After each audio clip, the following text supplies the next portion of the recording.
Here's the day ahead on a Friday, January 23rd here at Capital OTB, here on the network via Capital OTB Bet.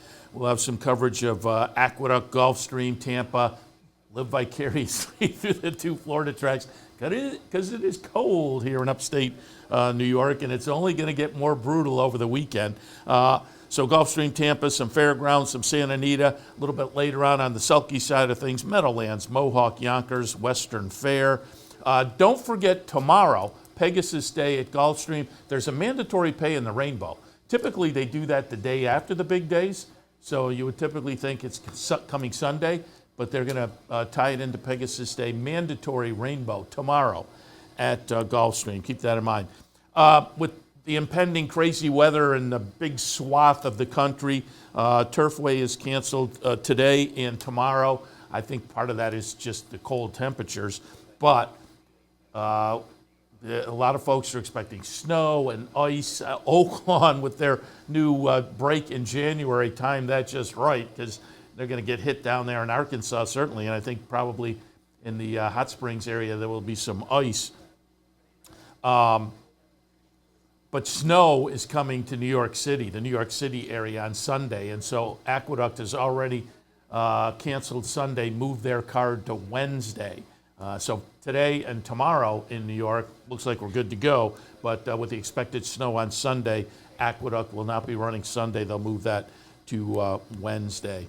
Last night, Eclipse Awards were announced. You can go pull up the replay, I think, if you didn't watch on YouTube. The NTRA channel has it. If you type in the search at YouTube, Eclipse Awards, I'm sure it'll come up.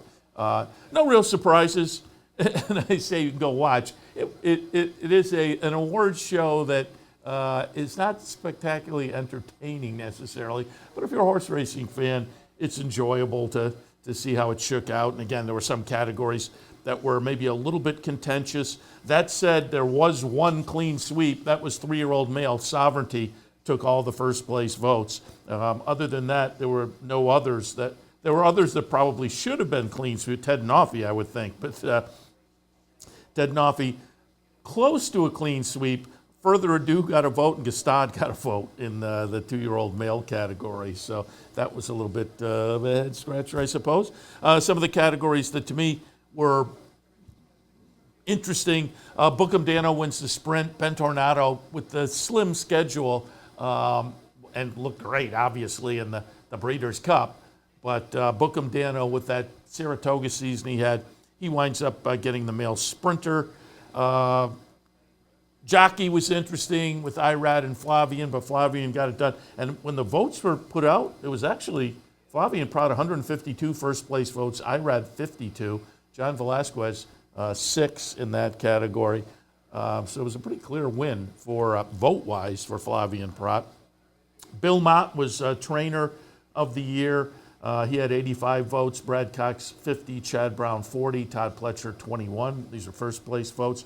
Apprentice jockey, I thought that was a pretty contentious category as well. I voted for Pietro Moran, winds up the winner, and pretty clearly there too. Pietro Moran 128 votes, Yetsit Hazelwood 55, and Chris Elliott 26. And as I said, I was on with Steve Bick yesterday, day before. We were talking about that category, and I said all three of them had very good resumes for Apprentice, but it winds up going to Pietro Moran, who wound up second in the standings after that long season they have up in Woodbine. Horse of the Year, Sovereignty, pretty clear winner there vote-wise. 201 first place votes, Forever Young 17, Ted Noffey 2. Older male, that to me was an interesting category as well. It was Forever Young grabbing that one with the Breeders' Cup victory. So again, the Eclipse Awards last night, room full of folks. Again, congratulations to our friend Skip Dickstein winning the media award for photography, bringing it back to the Capital region. That was fun to see as well.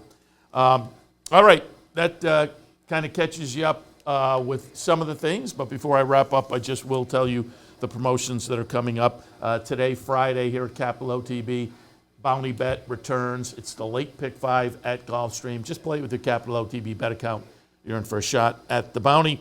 Saturday, it's the Players Bankroll at the Clubhouse Racebook. You can have a little extra fun. Come down, see if you can get on the Players Bankroll team.